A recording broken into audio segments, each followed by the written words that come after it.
Welcome back, everybody, to We Are TPM with myself, Kyle Teixeira. Again, sitting across from me is John Teixeira. Hello. And this week we have Joel Verinder with us to discuss an investor's journey of short-term rentals. Thank you for joining us, Joel. Yeah, thanks for having me. Happy to be here. Awesome.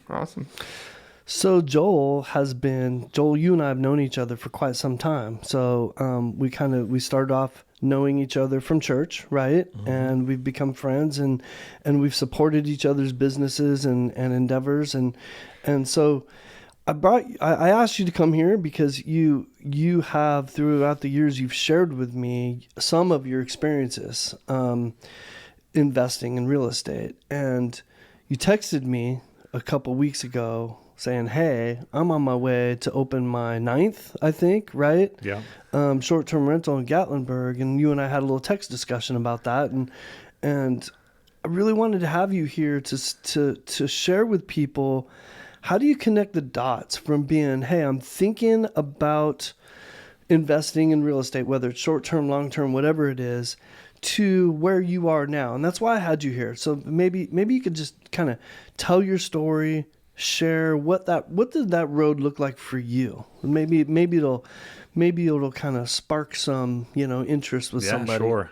No, I mean, I appreciate the opportunity. It's great to be here with you guys. So, I was on my way to Gatlinburg to set up our latest, and I found the podcast helpful. Like, I think at that point, we were going through some tools and stuff that Kyle was leading through from the operational side, and lots of things were like, yep, nodding my head as I'm driving 14 hours up to Tennessee. Love it. So people do actually listen to the podcast, Kyle. Yeah. So, be helpful, so my wife and I got started in real estate, I'd say accidentally, right? I think I'm probably not the only one that has that story. Mm-hmm. We had a house here in the DFW area, and we suddenly had to move out of state. And when we moved out of state, the thought was, how long are we going to be out? What do we want to do at our home, right? At that point, we're talking, 2000. And so the market was, here in Dallas-Fort Worth, very stable and not crazy growth like we've seen recently. And so we decided we were going to rent our home at the time. And so we were moved to Virginia, and so we just converted our existing home into a rental. We didn't know anything that we're doing, right? Like we were first-time homeowners. I think we'd only own a home for maybe 2 years at the time, right? Mm-hmm. No clue. So we hired a property management company at the time, which we didn't even know what question to ask, right? Or even how to figure that out, right? So curious. So we had question. A far superior, like less superior property management company, right? Than how you have about a 7.5 out of 10 chance of getting a good one. So right now, anyways. I don't know what it was back then. Yeah. No. Anyway, so that was our first experience, and so we were, in I think that was 2002 whenever we did that, when we converted it over.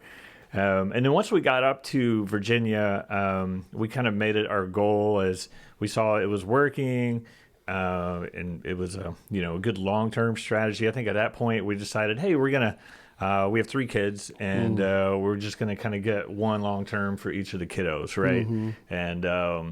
And eventually it would give us a college option, right? And so it was going to be our college plan, right?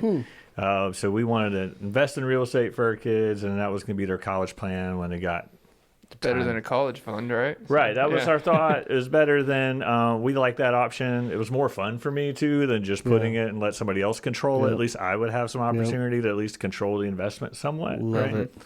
So that's where we went. So it was a very slow process, right? Very unintentional. We really didn't have a lot knowing what we're doing. I want to stop you. Kind of plowed through that. I want to stop you, Joel, before you continue on your journey, because you just gave us some really great nuggets. Like, if there's anybody listening out there that's in that boat, like, who isn't in that boat, right? Who isn't had that as sometime in their life they're there, right, at that place. We built our business on forced landlords, right? That's how we got started in this business, was what we called forced landlords that, just like you, couldn't sell your home.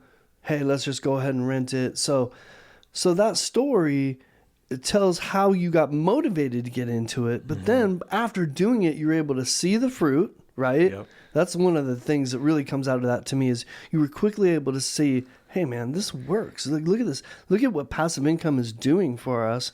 Why don't we do this for our kids, right? That's the real estate bug everyone always talks about. So. I absolutely love it. Why I'm going to put this much money aside. Let's. Kyle and I have talked about how, and I want you to continue your journey, but Kyle and I have talked about how sometimes it's smarter to take that money that you put every month into and put it in your 401k or your IRA or whatever we do with it, right? Wouldn't it be smarter to stick that into real estate or do what you did and put it into a quote unquote college fund that's actually a long-term rental for the kids? I love it. Good job. Way to go. Now, I'm not going to say that, we still utilize 401k and through company matching and, free money is free money, right? You still have to do that. Yeah, absolutely. So we're diversified in it at that point, right? That's smart. So we continued down that path, and any time that we would get like a bonus through work or we would save up another down payment, we kept purchasing these long-term rentals. And we weren't really accelerated, right? We were just slow, very slow and steady. We started our first one in 2002, and then it wasn't until 2018, 16 years later, right, that we had purchased our fourth one, right? So it was a very slow, kind of methodical, kind of very process. Conservative, right? Yeah. It's not something that it takes the experience that you've been in to get to the point where you move quickly. And you make quick decisions and right, it takes a bunch of positive experience that creates a certainty, right, that allows you to do what you probably have been doing since 2018. Am I right? Yeah, no, we had a big inflection point, I guess, for us, and that was in 2018. We bought our fourth just down the road here in Waxahachie. And then in 19, one of our long-term rentals during a changeover from a tenant, it burned down. So during the remodel process, it burned. And, that kind of starts to think, like, what are we going to do? How are we going to move forward, right? You have a lot of options, and they're all good options. We're blessed to have insurance, right? And we were in a good situation. Right. But, it was weird how stuff happens. At the same time, I lost my job because COVID was right around the corner. I'm in healthcare IT, right? And, healthcare had some issues. So we decided at that point, we're just going to go ahead and remodel or rebuild and then put a lot of upgrades in, and then we're going to sell the home, right? So when we did that, at that point, we started to evaluate what's the best way to kind of move forward, right? Do we just want to, split it up? Maybe now, since we have a lot of equity, this was our original home, right, in 2002, right? We had a 15-year note on it. So at this point, right, it was just about paid off. And so looking to reinvest it. Our return on equity, right, was pretty low at the moment, right? And so we had talked about what do we do with this? And at that point, we decided, okay, I had an off-market deal here in Mansfield, close to us, that we could reinvest it in. And so part of our funds went to that, and part of it decided to try out short-term rentals. I had been really looking into, how can we increase cash flow on a monthly basis, since, volatility and healthcare IT was there. How do we just take more control, right? Stop working for others, start working for us. And I've always been a entrepreneur at heart, right? And so, for me, it was exciting, right? And at that point, I felt it was a low risk, right? It was a big step. As you mentioned, right? Because our first one wasn't down the road. It wasn't right next door. Right. Yeah. Right. It was in Tennessee, right? Which is in the Smokies. I can't wait to hear how you ended up in Tennessee. Yeah. Like, what was the decision making, or what was the journey that led you to say, this is where I want to start doing this? Yeah. So I will say I'm always kind of a numbers guy. Just I just run numbers, and if a deal makes sense, then let's do it, right? Yep. I try to remove my own bias, right, out of like a town or cities, right? Just do the numbers make sense, right? And so when I was looking at it, I'm still trying to figure that out, Joe. right, it's tough. Property taxes in Texas, as you know, right, for homes that you don't live in, you don't get the homestead exemption, right, or very high, right? Yep. And so they cut into your margins pretty significantly, right, when a big piece of your, your gross rents, right, go to property taxes. So at that point, we were really looking at what are some other opportunities, what are some states that don't have the same property tax situation. And so got me started to thinking of Tennessee because they're a low property tax state. They're a no state income state. So there's 2 points right Great there. That is a great start, Yeah. right? The other piece that really got us excited about the Smokies was the Great Smoky National Park, right? Which I hadn't really known too much about until I started researching, but it is the #1 visited national park in the country. Really? That surprises me. They get about 13 million visitors a year, right? We're also in the top 5 at other places you would think of, like Yellowstone, Grand Yosemite. Canyon, right? Yosemite, I mean. So it's astronomically higher, right? I think the number 2 is like around 5 or 6 million, right? Huh. That's surprising. I wonder if that's because the amount of population on the East Coast. Yeah, I think a lot of it is the proximity. It's relative to where people you are can going drive anyway. to it from. I mean, it's central, Almost anywhere right? On the East Coast. Side, and Yeah. we get guests from. If you kind of just draw like a 6 or 7 mile radius, hour drive radius around Gatlinburg. I mean, they come from all directions, right? From the upper parts of Louisiana to Indiana to whatever, all different directions. I think the other big piece of it is it's not just a national park, right? They've got Pigeon Forge, which if you haven't been to Pigeon Forge is insane city.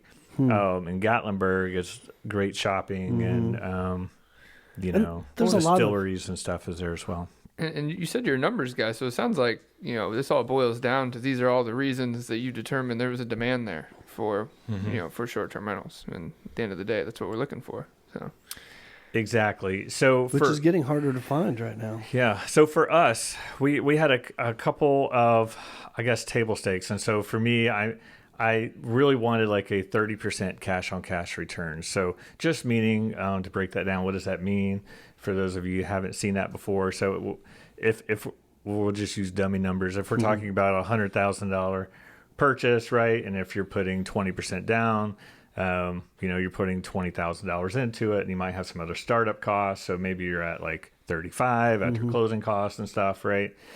So how long is it going to take me to recoup that $35,000 that I put in, right?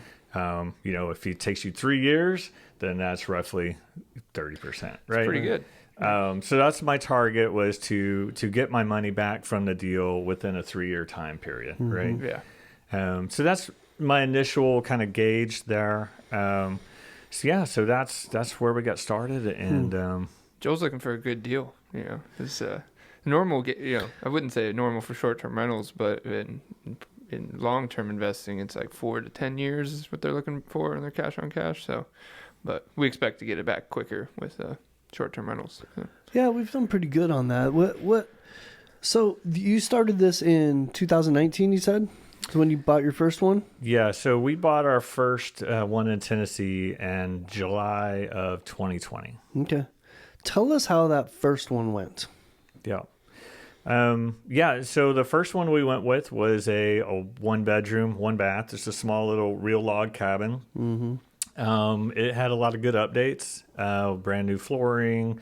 Previous owner had put granite countertops in. It looked sharp.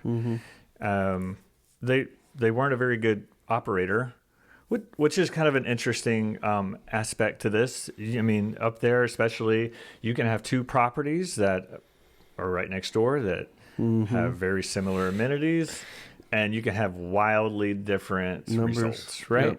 Yep. All the things that you guys talk about all the time that you do when you manage your properties, right? Around communication, around automation, around having a strong customer service, responding quickly, right? All these things you talk about, right? Some people kind of set it and forget it. Yep. And just put like, hey, here's my weekday price and here's my weekend price. It doesn't matter if it's Christmas, it doesn't matter if it's summer, everything's the same. And they're excited to tell you that they're 98% occupied for the year, right? Like that's their number. Right. And I'm like, I don't want to be 98%. I don't and care they about look that at me, either. they're like, what do you mean? Why don't you want to be 98%, right? Like, I'm making 3 times as much well, money I as would you rather are. be 70%, right? Right. And have my property less wear and tear, right? But I'm charging more, and I'm still making more than your 98%, right? And so, But more time with people in your unit means, more problems, more supplies. It's not about occupancy. It's about what's and your best it's balance. odd. This is a mindset change for me. The more you charge, the better guests you get, and the less complaints you get, the less needy. Yep. Which is kind of a weird way of thinking about it. I know you didn't ask this, but like if people ask about a discount, usually for like right off the bat, before I usually just tell them sorry, no discount. Yeah. Maybe this isn't the right place for you, right? Because I'm not necessarily, because typically that's like a starting point, right? That goes downhill after that. Yep. And they don't generally give you a exactly reason right. to give them a discount. They're just Sometimes, asking for one, right? sometimes if they're asking for a military discount or something, I mean, our ex-military are kind of trained to do that. So sometimes that's a little bit more normal. But you're absolutely right. If they're asking for it up front, they're going to ask for it later on, or look for a reason to ask for it later on. Or they see other properties and they're like, yeah, I'm about to book these other ones, and I wanted to ask you for a discount. Well, you're asking me because you want mine, and there's a reason it's more than theirs. So it is what it is. Good point. So Joel, you've bought that first one. It's going well. It sounds like you were killing it right off the bat. Sounds like you went through that learning curve pretty quick. Is that what I'm hearing?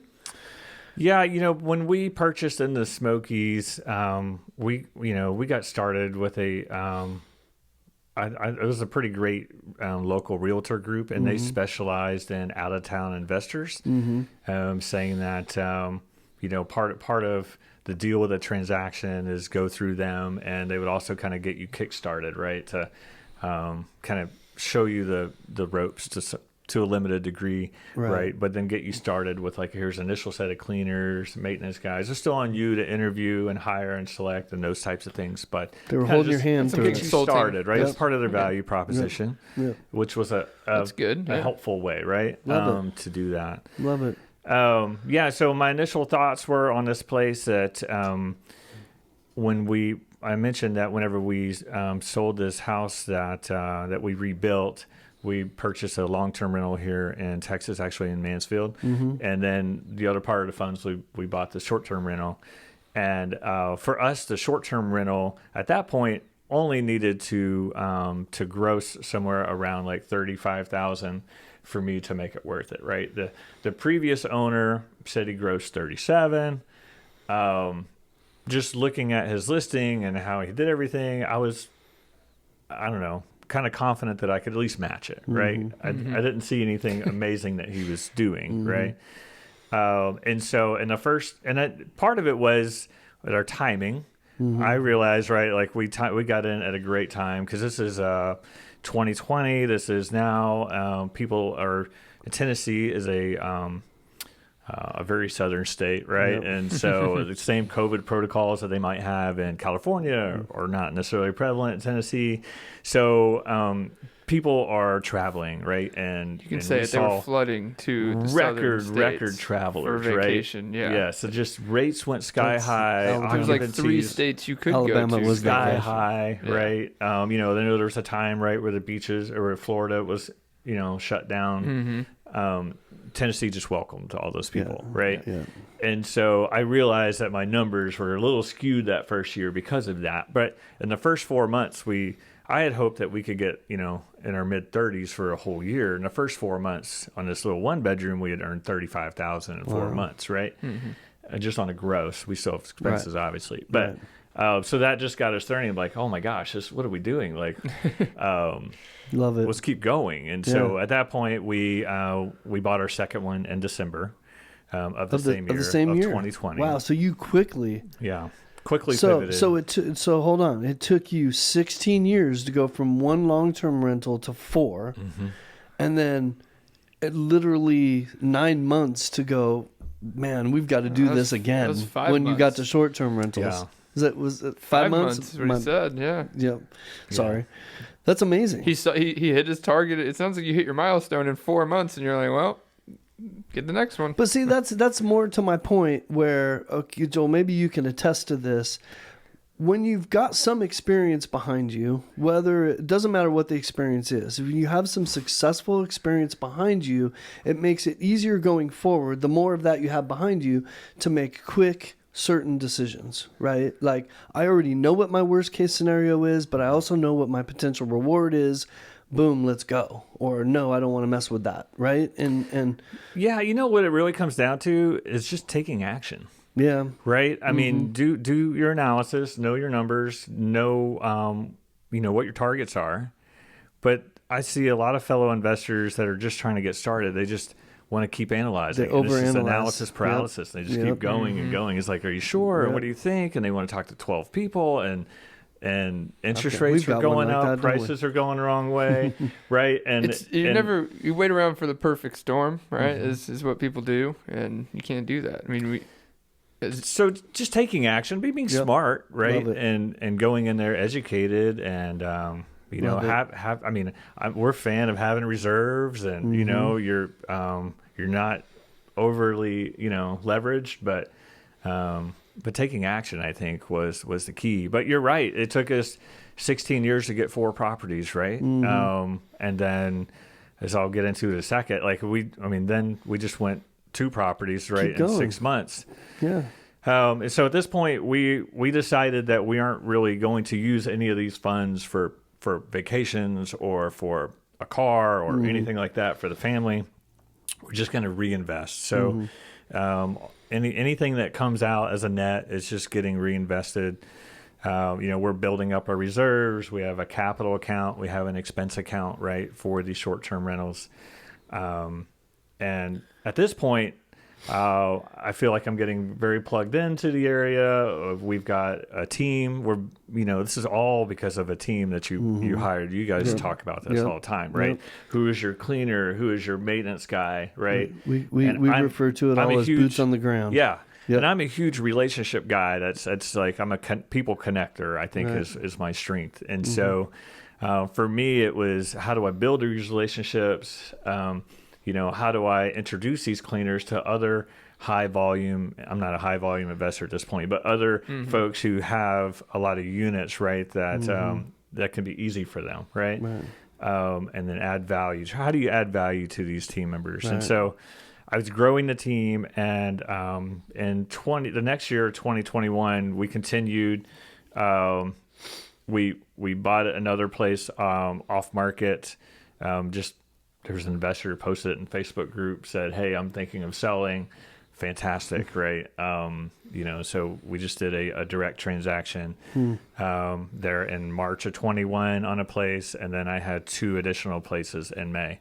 Wow. All in the Smokies. So within the first year, we had you got the great first interest 12 rate. months we had expanded to 5 in the Smokies. And at that point, I'd mentioned earlier that we had a lot of, I get a question actually pretty often, like, well, how do you buy 5 houses in 12 months, right? I mean, these at this point, right, like 1 bedrooms in the Smokies are, this is 2020, right, are going for $300,000, right? And that was the smallest, right, of the 5 homes that we had bought, right? And so, but this is not like a get rich quick thing, right? I mean, we have already been in real estate, right, since 2002, right? And then when we started these long-term rentals, our goal wasn't to cash flow necessarily.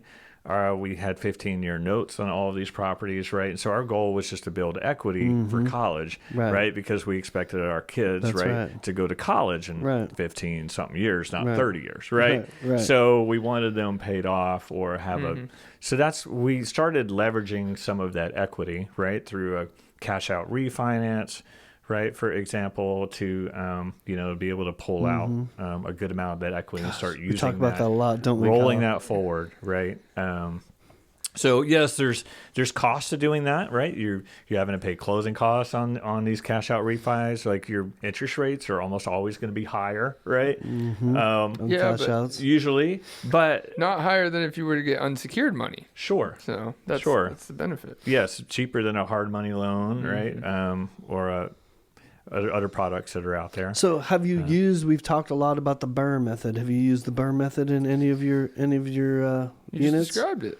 Yeah, no, the way that I understand the BRRRR method, I would say we didn't. I think on all of these properties that we go, key for me is I look for properties where I can add value, right? And that doesn't necessarily mean the BRRRR method. Right. That just means that it could be a lot of different things. And so one example was we had a great place that when I got there and I looked at it, this is another off-market Facebook deal that I found. I was looking at the property and it was really high. It's high in a mountain. Like man, we have an acre, but most of it's unusable. It's just straight down a mountain, right? I'm like, well, why don't you cut those trees down, right? Like make that usable, yeah. And he's like, well, I don't know. Like, even if you cut those trees down, you'll be able to see for 15 miles and have an amazing view. Like, well, this guy he just didn't want to spend money, and so we cut some trees down, and I paid a local $1,000, cut about 20 trees down, and now you have a breathtaking amazing view. Views, right? And Wow. that's the number one amenity on that property is views, right? Look at that. And there in the Smokies, for example, if you have a place with views versus a place with no views, right, that can affect your gross by about $25,000, right? So, I mean, it's those types of things where we look for how can we add value? Not necessarily what I think of as a traditional BRRRR strategy where I'm going through all those steps, but we just look for value add properties or space that's underutilized, that type of thing. So one of the things, Joel, that I'm hearing that I think is really important, I want people to kind of get from what you're saying, because I'm reading between the lines a little bit, I'm understanding a little bit, because I've done the same thing that you're doing, right? That's kind of what we've done in Orange Beach, where we really got plugged in, and I love to hear how you went there. You built a network, you got plugged in, you're on Facebook groups, probably Smoky Mountain Investors referral group, and you're probably in about 40. Much, you almost hit the name of it amazingly. Okay. Because we're in a few of these too. Yeah. You're probably in about 40 of these different groups, right? If I'm right. If and so you find them, you get in, it gets you plugged in.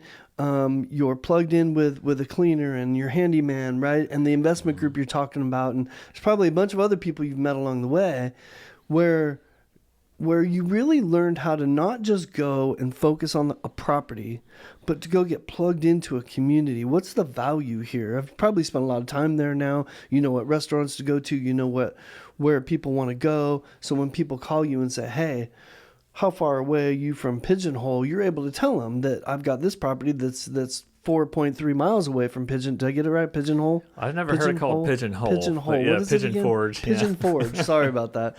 Hey, we need to create a new city out there called Pigeonhole. But anyways, you know what I'm saying? So it gives you. I can tell that you've been really, really plugged into the community.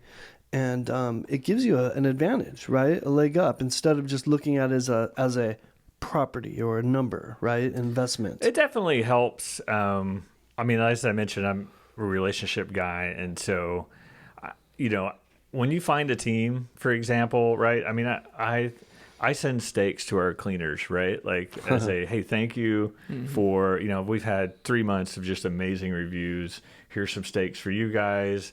And then I'll send them a cash bonus to the actual cleaners, right? Because they have a couple of crews that go around. Yeah. Like they never get that from other owners, right? That's a total different game, right? And then now, I get updates on how their kids doing, right? And like how their family life and let's be honest, my business would not exist without them, right? Yeah, you understand that. I'm how just valuable. extremely appreciative, right, of the value that they give me, right? And so, what's a way I can show that, right? And not just to separate myself from other owners, but just how do I show them how thankful we are, right, that they do invest. Because that's such one of time, those. you know? That's great that you do that, because that's one of those pieces that like can make or break this business and this industry. Is you get bad turnovers and bad cleans, that leads to bad reviews, but it also leads to refunds, and you're still paying for it. What's $200? Right? Yeah, like I mean, it's a lot less than you lose on one missed clean. Right? Like if there is a lot of times, it's so funny how this can happen at a place. You can have one vacationer, right, who says like has just complaint city on everything, and this actually just happened when I was in Pigeon Forge last week.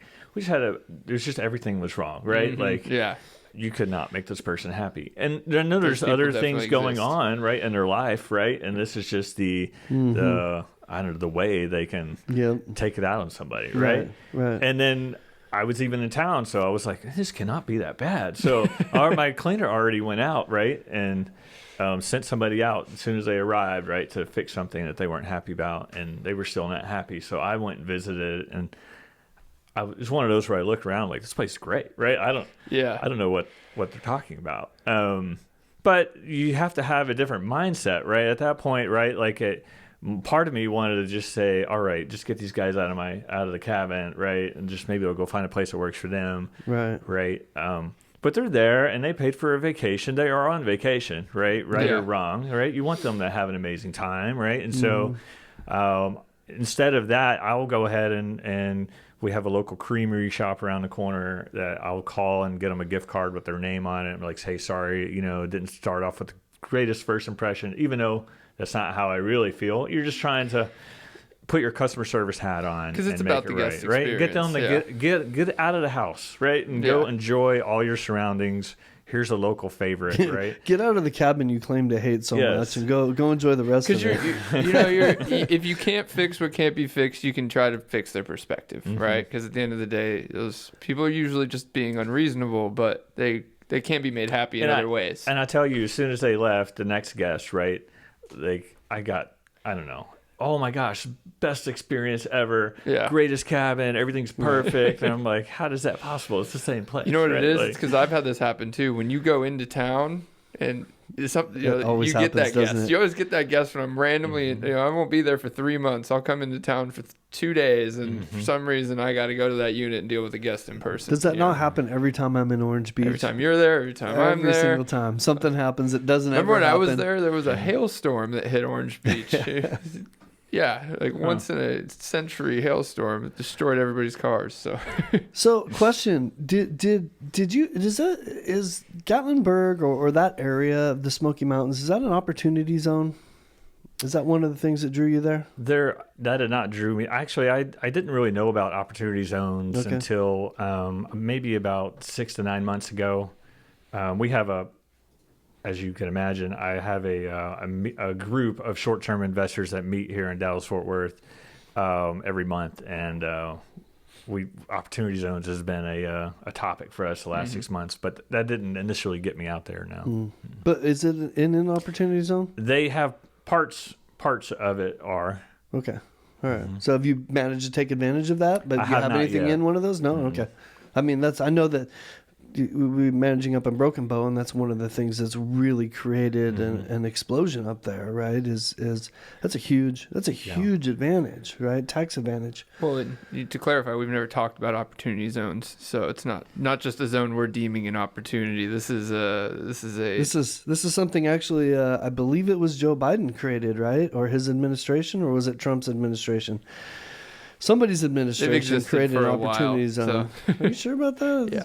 All right. I won't get into why, but okay. Maybe we'll do a separate podcast on opportunity zones. There you go. So basically the opportunity zone, right, are areas that are deemed kind of, I guess, up and coming, or that need some development. So the government, right, has offered tax incentives or not charging as much taxes if you go, and I don't know all the rules around them, but if you go and develop and you hold them for a certain period of time, then they take less out of your pocket for a certain amount of time. Then you pay less on taxes, which can make the deal make more sense on paper, right? Yeah. And they're all over the map. They do it to attract investors to areas they want to be developed. You know. Vacation markets typically aren't don't, traditionally, as you wouldn't think, right? It's not going to be in the area of the vacation market that a lot of vacationers would want to go, right? Like it's not going to be on the beach, right? But it might be nearby. Like they're trying to expand it or draw out of one area. Yeah. So now where are we now? Now you've bought 5 in in the Smoky Mountains, right? And you've built a business around You're plugged this. in. You're doing great, right? You're having good experiences. These are 5 different types of units, it sounds like, and so you're getting some experience on what it's like to rent out a 1-bedroom cabin, and I'd imagine some of those are probably a little bit bigger than that, right? Yeah, so at this point we've got a 1-bedroom, couple of 3 bedrooms, and another 1 and a 2. I think that's 5. And the interesting I'm learning there now is in the Smokies, every market has its own different set of amenities, like I would call like a requirement, right? And then what are the set of amenities that you can do to really stand out, right? And so if you're here in Dallas-Fort Worth and you have an arcade machine and a hot tub, you're like, I don't know, like top 5% of like amenities maybe. Swimming pool. Like a pool. Like there's not very many that have those, right? And those are stand out, right? If you have an arcade machine and a hot tub and the Smokies, well, congratulations, like everybody's got the same thing, right? Like that's a requirement, right? There are arcade companies in the Smokies that just exist, right? To fill these cabins. Just like in Broken Bow, if you don't have a hot tub, you're not getting bookings. Right. Exactly. You have to have a hot tub. Everybody's got a hot tub. So that's market specific to figuring out like what are your competition doing? How do you really stand out? And so in the Smokies, a big piece of that is indoor pools. So, which I always never familiar with before. But yeah, these cabins have on the lowest level, right? Most of these are built on a hillside, and the lowest level have an indoor pool. It's heated 24 hours a day, sitting at 86 degrees. So I came across a 1-bedroom, had an indoor pool. So that was one of these 5 that we had built or bought. We haven't built any of these. These are all existing. And I would say that each of these 5 that we bought, for me anyways, it was really important that, like as I mentioned, you could add value. But a lot of them were either mom and pop, like, hey, we have one property, we live out of state, right? We kind of like the vacation there, but they're not really serious about the business, right? And so they're not really utilizing the space well. They have 30-year-old furniture, right? White appliances and not stainless, as you would kind of expect. Or they were, unfortunately, in the Smokies, there are some property management companies up there that have been around for 40, 50 years, and they refuse to list like on Airbnb, VRBO, things like that, right? These listing platforms. Old school. Yeah. The only way you're going to find them is if you Google like Pigeon Forge Cabin Rental and you see their company name and you they're not taking advantage, right? I know you guys use all of these platforms, right? And you're much smarter than some of these old school guys. So it was very easy, right, to add value, beat them, right? To beat them, right? Your competition, right? Was a little bit less, if that makes sense. Yep. Well, at the end of the day, you got to consider your competition. If there's a market where it has a decent amount of demand, and I look and there's one competitor with 90% market share, and they're doing really good at it, maybe I'll go somewhere else. Or the opposite of that. There's no big dog in this area, so those are all points you want to look at when you do your analysis. So moving forward, so now I've discovered, right, pools, right, is for me, like, I mean, I didn't invent the pool, right? I mean, these pools have been in there, but I just kind of dawned on me, right, now that I've got 5 and I have one with a pool, because they're more expensive cabins, right? Right. And so for example, like this 1-bedroom, 1 bath that we bought without a pool, right, was $350 at the time, right? Okay. Maybe $360, kind of hazy. I can't remember exactly. But the one with the pool, right? We bought that for like $510, right? So it's considerable difference, right? And so at that point, that was about the same price as a 2-bedroom, right? Like the 1-bedroom pool or a 2-bedroom, 2-bath. They were about the same price. But the one bedroom with a pool, right, for me consistently grossed an additional like $50,000 a year, right? So it doesn't take that long to make up that difference. Right. You know what I'm saying? Sounds like 3 years, just like, fits into your formula. That's right. So it's the driver, and then so since then, that was at 5, and we now are up to, we have 9 total, or 7 in the Smokies, and we're under contract for a couple of additional new builds that will be in 2023. Love it.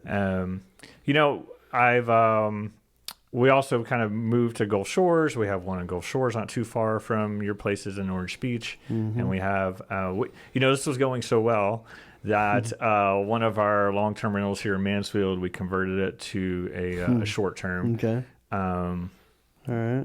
For me at the time, it was fairly easy to do because you have the machine rolling. You have the tools. Right? Yeah. I think when I was in Tennessee, I even picked up a Whiskey Barrel arcade from our guys who make them for us, and the Smokies that brought it down here just because they didn't, it's something to be different, right? But it's really kind of grown for us, and I think our goals have changed, right? Initially, our goals were, how do we pay for one kid. Each kiddo gets a house, right? And I know that kind of messed it up when we got 4. We only have 3 kids. But now it's really turned into how do we give us more freedom, right? I still work. I kind of pick up contract health IT opportunities, but we're less reliant on it, right? And my wife still works, so we get insurance through her, which is great. But it allows us to have a little bit more flexibility. We've been blessed for sure as we move forward. And, I think it really just comes down to taking that step, be smart, don't over leverage, but really taking action, being very purposeful, all these things that make people successful, right? And I think we've done well, right? But my goals and aspirations are a little bit higher than where I'm at now, right? I think you're always kind of pushing. Yeah, right? They change as you go. Yeah. As you go through that journey, your goals have changed. I'm sorry, Kyle. I didn't mean to step on you. Especially when you do well, success and failure in these things can drive you to do more. But your journey in the short-term rental business has only been 2 years, as you just stated, and it sounds like you've done pretty well. So that's inspiring. I'm sure it's inspiring to you to continue. But also, I hope it's inspiring to others. Kyle, one of the things I hear listening to Joel, though, that I hope people get is that this wasn't an overnight journey. Like that's what you and I talk about, these TikTok sensations, these young kids say, hey, do this. They make it sound like you can just go do this and overnight quit your job and be a millionaire. And I suppose there's probably some people that have done that in the past when they caught the beginning of the wave, maybe. But right now we're in 2022. Cat's out of the bag. Everyone knows about short-term rentals. Everyone's using them, buying them, right? There's a lot more of a market for it than there was maybe 4 or 5 years ago. So I feel like the thing to come away from a bunch of other little things is the time it took for you to get from there to here. It's okay. That's what every good business should be, slow and steady. Like, you don't get rich in anything you do overnight. But again, it's real estate. So as Kyle and I talk about all the time, we're focusing right now on your business and your income and your revenues and all that stuff. But you know what's happening while you're doing all that is you are building extreme amount of wealth through equity from owning all these properties. So when I don't know what age you want to retire, but it doesn't matter. You can retire whenever you want. You can let this go. Retirement is all a peace of mind. I guess it's a perspective, right? Right. So. Well, retirement is defined differently for you and I than it is in past generations. Yeah. But what I mean is when you decide you don't want to do this anymore, you can turn it over to the kids and say, here's a great business. You can just send me a check, or you could sell it all, right? And as a business, especially your short-term rental business, you can sell these things as businesses now that have extreme amount of value beyond what the actual property is. No, and I think you're right. I mean, I know I've just been talking around, cash flow, right? Mm-hmm. And that's initially why we made the shift. But Well, that's important. there are a lot, as you guys know. That's just one piece of the pie, right? Right. You still have vacationers, right? That are in your properties all year round. They're paying down your principal, right? They're paying your mortgage for you, right? That's right. You still have. I know we've kind of stopped this a bit, but you still have values are still they're still going to go up, right? Like over time, right? Value of these homes themselves, right, are going to go up. And I didn't even touch about this, but with the short-term rentals, you also have some significant tax opportunities, which I'm not a tax professional, so yeah, Good clarification. Don't take any of my word as CPA advice. Yeah, CPA advice, but through things like cost segregation, where you can accelerate depreciation schedules, right? You have a significant opportunity, right, to really help yourself out with taxes. And that's really, I mean, when you're talking about those four things between cash flow and principal and, your value going up and your tax savings, I mean, it's an amazing opportunity for somebody who wants to invest the time, right? Like, I hear that a lot. It's like, well, it'd be great, but I don't have that much time, right? And I'm sure you guys see this in your business all the time. The first couple, take, if you don't know anything, right, take a lot of time to figure it out, right? It's because you're just a new business, like any new business, right? Trying to get it started and get your processes and get your automation down and your tool sets and your team, all this stuff isn't just there. But once you've got, several in your portfolio, just adding another one, right, really isn't a big deal. Yeah, that's right. Like the setup is, right? Yeah. And the setup's a big deal. And the setup's always a big deal. The setup of each one, but the learning curve is what you're talking about. The learning curve is what that big deal is. And once you get through the learning curve, the initial learning curve, there's always little learning curves as you go along, but that initial learning curve, getting everything in place, like you said, everything else after that is plug and play. Just plug another one in and go. When we talked a couple weeks ago about the numbers, right? And even what you've described can still be done if you did have a manager. If you weren't doing all this, you could have still done all this with a manager. I mean, what you talked about was really the investment journey. You've obviously made it better and more expedited by taking it into your own hands. But yeah, I mean, my journey was just one way to go, right? I found myself without a job, right? Yeah. I had time, right? I had, an opportunity to really dig in, right? Not everybody is in that same position, right? And so this would be really difficult, right? If I'm working a 60-hour job, my wife's working a 50-hour job, right? That's right. Like that's exactly right. It's a different role, right? And as you know, right, there's a pretty big scale on property managers who just like collect your check, right? And that really add value, right? And there's a big gap in the middle. And so as I kind of mentioned earlier, right, it's like you have some really old archaic, right, property management teams up in the Gatlinburg area, right?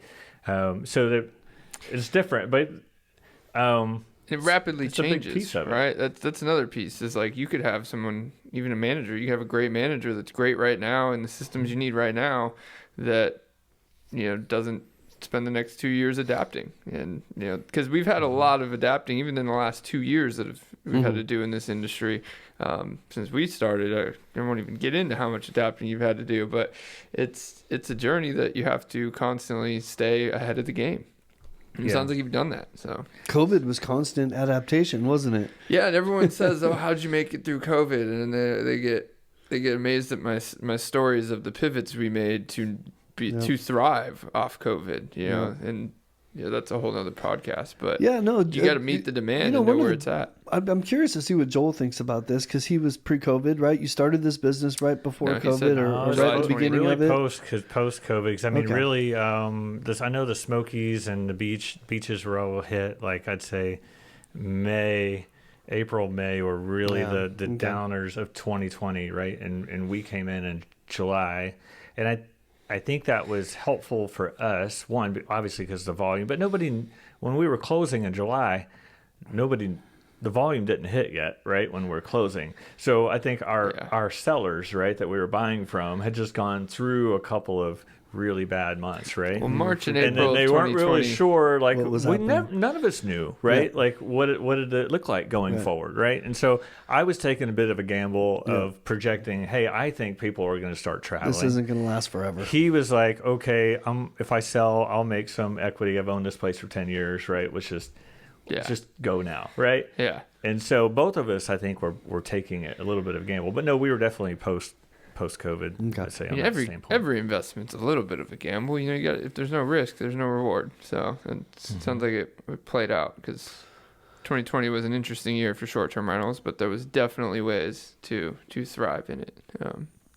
Kyle, I know you have a question for him. Let's kind of wrap up the story. I mean, you've got 4 long-term rentals now. You've got 9 in Tennessee and 1 in Gulf Shores. Did I get that right? So, well, now we have 3 long-term rentals. That's you sold now. one to start the right. Well, we did have 4. We converted one of them to short-term. So now we have three long-term rentals, and we have 1 here in Texas. 7 in Tennessee, 1 in Gulf Shores, Okay. 1 in Texas. Got it. And we've And you got 2 more coming. others in contract that are Love new it. builds that they were on the way. Love it. Kyle, you were dying to ask Joel a question when we started this about his takeaways.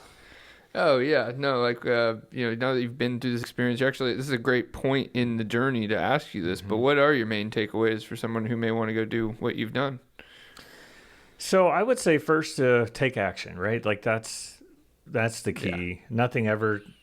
None of this starts if we don't ever take, if pushing ourselves out of our comfort zone. I mean, we're doing so with due diligence and numbers, ask a lot of questions, right, and learning, but taking that step, I think I'd say the hardest thing of all, right? Just what are we doing buying a place in Tennessee that's 14 hours away? What happens if the toilet breaks, right? What happens if they're locked out, right? Like, what am I going to do, right? Like, getting past that barrier in your brain.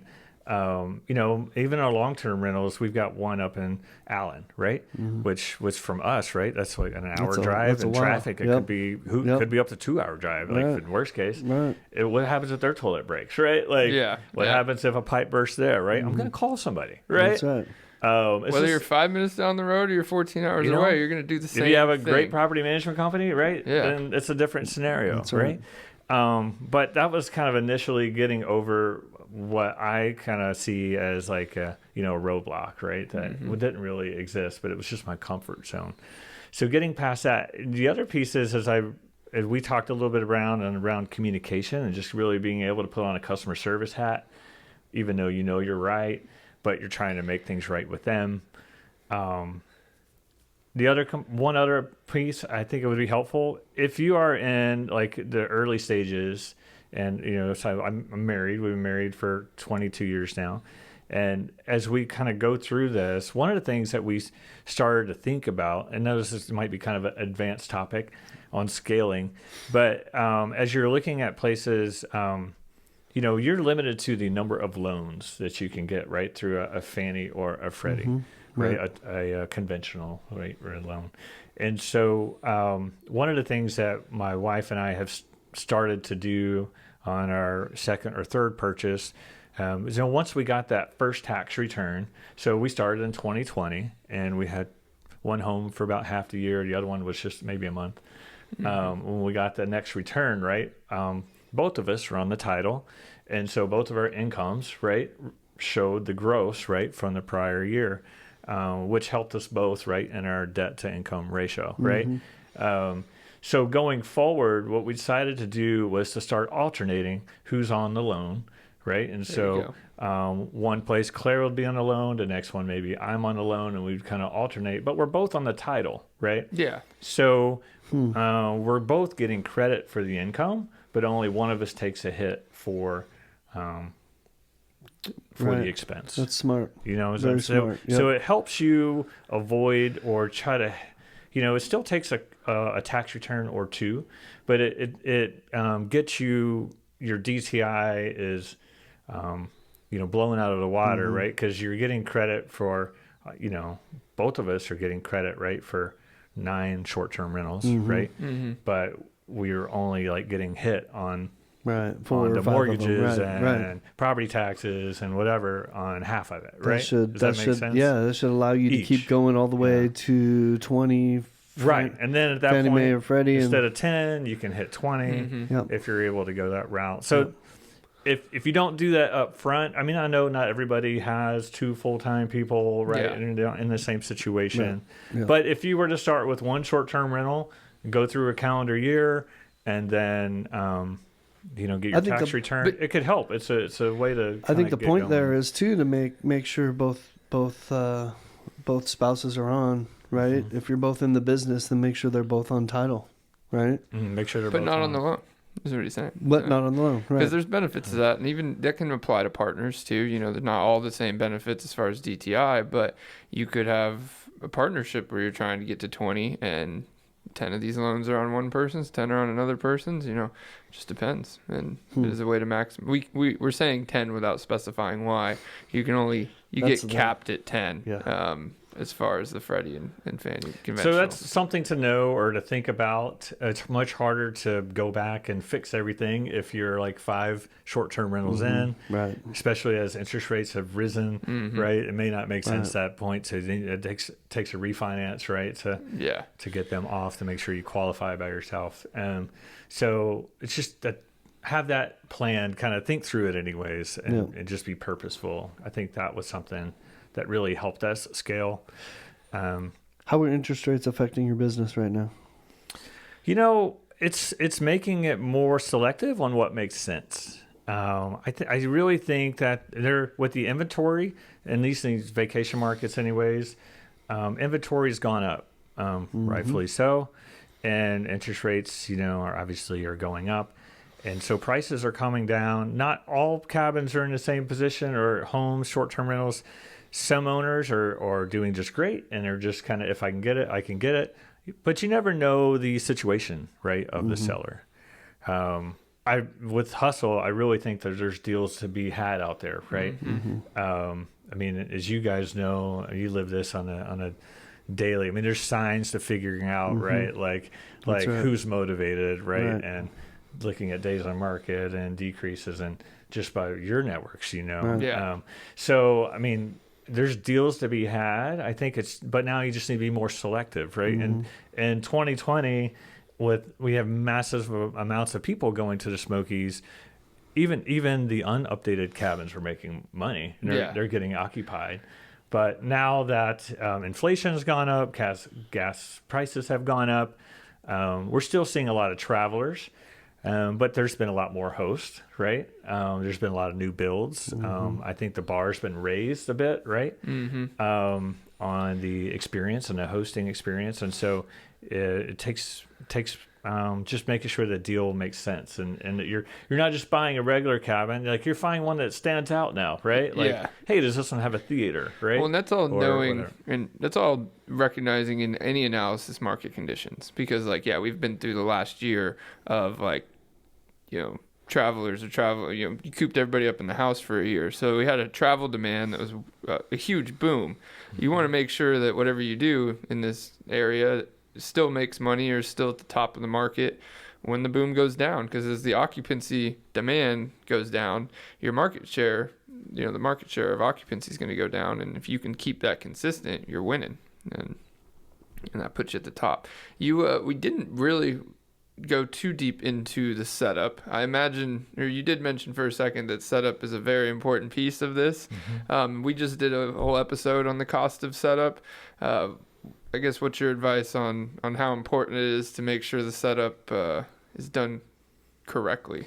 Yeah, so we've done it 9 times now. Yeah, sounds like it.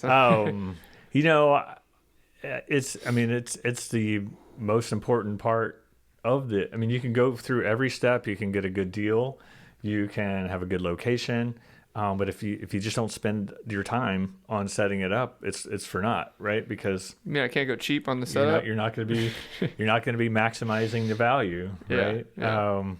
No, I definitely think that decor and understanding the amenities in the market and making sure that you have those plus one, spend the money up front because you will get it back in the long run, right? And so whatever it takes you to get in that top 10%, right, of properties in your market, spend it, right? Because if you don't, it's just going to be Pretty soon you're gonna be in the bottom 10%. a slow cut. Because later on, you're probably going to do it anyways, right? Like if your goal is to be in the top we done this 2 years 10%, and but then you're chasing. Then you have a track record of the previous condition. So are you going to start over? Yeah, and reviews, right? So are you going to start over, or are you going to try to build off that? And make that reputation better, which we know is harder. Say you have a 4-star average, bringing that up to a 5-star is harder than just starting there, and it definitely affects your cash flows and monetary efforts. One thing related to setup that we found, it's interesting. I was going through all of our reservations for the past 12 months, right, across all of our properties. We're in 3 different markets, which just for some data points, right, like over the last 12 months, we've hosted for 1,700 nights and like 466 reservations, across direct bookings, Airbnb, and VRBO. And out of all of those bookings, 70% of the folks that book with us are a female, right? And so a mom, a wife. They're usually the ones making that purchase. They're the decision. ones that are making or are looking right and like physically making the selection, right? Or at least bringing it down to the favorites that they want their family to consider. So what you're saying is appeal to the women. So appeal, right? Make sure that your listings, right, are written with that in mind, that perspective, right? Yeah. You want to make it relaxing, right? Like if you have a spa-like bathroom, right? You things that are gonna trying to highlight the cigar lounge and the golf simulator probably isn't such a great idea. Yeah, not that those aren't cool amenities, but they probably shouldn't be like very highlighted top of your listing, right? But like something simple like makeup mirrors, people love that. If you can add that. You're right. It's the hey, have a hair dryer. Make sure you have hair dryers in your bathroom. Yeah. In every bathroom. Every bathroom. Have that fancy hair dryer bag. Yeah. Right, and they sit in the bag. Right, have your makeup towels. Yes. Right, and they're black. Right, and they're sitting right there, and they're on your pictures. Right. It's if you have a hot tub. Right, have your have it staged when you get your photography. We didn't even mention photography, but have it staged so your wine, right? You have a wine setup, right? Like appeal to romance, and just try to pull that together in your listing, tell that story. Well, you don't have rose petals in your hot tub when they arrive? Yeah. But we do in the pictures. Hey, there was rose petals in here. How come? That's funny. But no, I think that was a big. It's a big component of when we're putting our listings together. Just know who's booking these things. Yeah. And that's smart. And not like because a lot of times it got me thinking of what would I want, right? Well, I'm not the one usually booking these according to my data, right? Who's your audience? You should know that from man, before you ever buy. I'm definitely in the 30% in my family, man. I'm always the one that has to push the button. I'm like, well, you're in the business, right? I'm the only one that'll make a decision in my family. So here, we're doing this one. You're excluding me because I also have to be the one to do that. Well, that's true. So. See, Kyle's that way too. So we're action takers like you, Joel. So, hey, Joel, I got a question for you then. So this has been this really been inspirational. I love hearing your story, and I hope other people are getting some gems from it and some inspiration, maybe to take some of that action. What would you looking back, what would you do different? That's it's a tough one because when you look back at your experiences, I think they all kind of just build off each other, and timing is everything. I don't know. Like if you had the benefit of hindsight, right? I think what he's saying is true. Is your failures build, They help you. you just as much I as guess successes. because I mean, it sounds weird to say, but I'm sure many people have experienced some sort of trauma or a loss of job, things like that, right? And when those things happened to me, right, they became inflection points, right, or they really kind of spurred things They on, boosted right? you So and we had a house burned down, positive right? instead of a negative. We lost a job, right? Those things, and in my brain, like, made me start. What can I do differently, right? How do I just change gears or change perspectives or I like real estate. Like, that's always been a passion of mine anyways, right?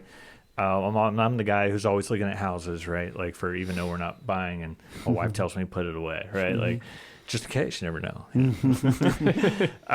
But I don't know if there's something that I would specifically do that's different.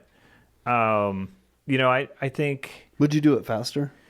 I would definitely get started a little earlier. I know we got started in 2002. As early as you could, but we weren't real purposeful. Yeah. Well, right? It was just kind of, hey, we have some money saved up, or we got a bonus from the job or something, and then we would just buy another home, right? But, if we would have, at least kind of been more purposeful and had a more of a plan, I guess, like that put together, who's to say, what kind of conversation we would be having. Sounds like you would have had just more seed money for the short-term rentals, and then you'd have 18 now instead. Yeah, I mean, the best time to buy real estate is yesterday, right? So, and that's always the case, isn't it, Joel? Yeah, like always. I wish I could have bought like these. I would have done this all in 2019 and 2020, right? Like, I mean, if I had a time machine, right? As soon as COVID hit and all the sellers were like super panicking in the Smokies, I wish we could just bottom all up at that point, right?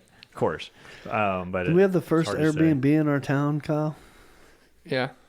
First one that made first any two, money. I think. Yeah. I think we had the first and two. We got the top two. So. And they're still the top two because they've been around the longest. And nobody wants to compete with them. So. Love it. What a good discussion, Joel. Thanks for coming in and sharing it with us and taking your time, man. I know how valuable everyone's time is. And for you to do this, to come in and just share with us and our audience, you're inspiring me. I hope you're inspiring other people. You know what? You've inspired me to go visit the Smoky Mountains. I've never been there. I'd love to go see it and check it out. We're going to have to book one of your cabins. I just heard that he inspired you to go buy one. That's his. That's his area. Well, Joel, if anyone wants to check out these beautiful Smokies cabins or any other ones you got, how do they get a hold of you? Yeah, so especially John, if you want to go ahead and book, you can just go to my phone's over there. Otherwise, I'd already be doing it. redglidergetaways.com. Red Glider Getaways. We have a red metal glider at each one of our properties. Really? And on the porch or in the patio just to relax. And so we just went with Red Glider Getaways. And you go there and you'll see our Smokies cabins, our Gulf Shores place, or our one here in Dallas-Fort Worth. Love it. I feel like there's a story behind the Red Glider. Is it a good story? Is it one to tell or it's no? pretty much all I told you. That's pretty much it? the story. That's it? That's the story. So we got a name. We got Red Glider. You're searching for like who else is called what? There's a lot of vacation companies out there. So you're trying to figure out what URL and is available and how can you pull together a logo and he said it was about the fifth try on GoDaddy. Yeah. redglidergetaways.com. You got it. Love it. You got a phone number for us? As soon as we're done. No, just go to redglidersgetaways.com and automation. You will find our phone number and email on there if you just want to get in contact with me. I'm always looking to help others. I've been not to promote any sort of platforms, but I've been an Airbnb ambassador now for about 2 years just to help people set up or if people just have questions about a listing. I'm always happy to, when I have the time, just to respond and get some feedback. You know what? To attest to that, Joel, I should have said this before. My apologies for not saying this before, but the reason why you're here today is probably more because you offered to come here and to do exactly what you're doing and to be here and to help other people because you recognized what we were doing by listening to our podcast and you reached out to me and said, hey, I think my story might be helpful to you in what you're doing. And so I made it sound like I brought you here, but really there was more you taking that action to reach out to me. And that's a testament to what you're talking about. Take action. take action and being there to help other people. You want to inspire and help other people as well. So that's good. That's the whole reason why we do this. Right, Kyle? Yep. And we appreciate you coming in, Joel. We really do. So if you heard him here, redglidergetaways.com. If you want to give us a call and ask us what that website was in the future, give me a call, 817-818-9039. We're happy to talk to you, get you patched through to Joel or whatever else. And we appreciate you coming in, Joel. Is there an email? Yeah, I guess we can show them the email. The email is showmethemoney at wearetpm.com. And we appreciate you tuning in. You know I like to do that, Kyle. Don't take it away. I know. I was going to try to slip out of it. Thanks, guys. Appreciate Thanks, Joel. it. Appreciate you coming in.